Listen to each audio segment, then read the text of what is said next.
এই ঘটনা অত্যন্ত ভয়াবহ ভয়ঙ্কৰ ঘটনা আমি এই হত্যাকাণ্ডক কঠোৰ ভাষাৰে আমি গৰিহণা দিছো আৰু স্পষ্টকে চৰকাৰক ক'ব খোজো যে চৰকাৰে বিজেপি চৰকাৰখনে তেওঁলোকৰ আমোলাত এক জংগল ৰাজ চলাইছে এই চৰকাৰখন এখন হত্যাকাৰী চৰকাৰ আৰু তেওঁলোকে গণতান্ত্ৰিক আন্দোলনৰ কেতিয়াও ভাষা নুবুজে গণতান্ত্ৰিক আন্দোলনৰ প্ৰতি তিলমানো তেওঁলোকৰ শ্ৰদ্ধা নাই সেই কাৰণে নিৰস্ত্ৰ গণতান্ত্ৰিক প্ৰতিবাদকাৰীক এনেকৈ বৰ্বৰোচিতভাৱে আক্ৰমণ কৰি অত্যাচাৰ কৰি এগৰাকী আন্দোলনকাৰীক তেওঁলোকে হত্যা কৰিলে এই চৰকাৰখন এখন হত্যাকাৰী চৰকাৰ আৰু মুখ্যমন্ত্ৰী হিমন্ত বিশ্ব শৰ্মাই এই হত্যাৰ নৈতিক দায়িত্ব তেওঁ ল'ব লাগিব স্বীকাৰ কৰিব লাগিব তাৎক্ষণিকভাৱে যিগৰাকী বিষয়া আছে এই বিষয়াগৰাকীৰ ওপৰত কঠোৰ শাস্তি ব্যৱস্থা গ্ৰহণ কৰিবৰ কাৰণে আমি দাবী উত্থাপন কৰিছো তাৰ লগে লগে গণতন্ত্ৰৰ চতুৰ্থ স্তম্ভ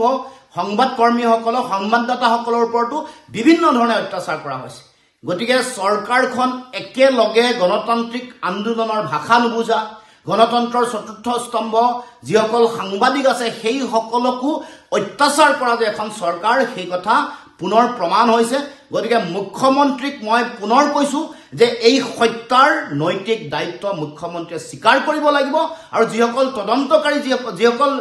বিষয়াৰ এই নেতৃত্বত এই গোটেই আক্ৰমণ হ'ল সেই সকলৰ বিৰুদ্ধে তদন্ত কৰি কঠোৰৰ পৰা কঠোৰতম শাস্তি বিহিবৰ কাৰণেও আমি দাবী উত্থাপন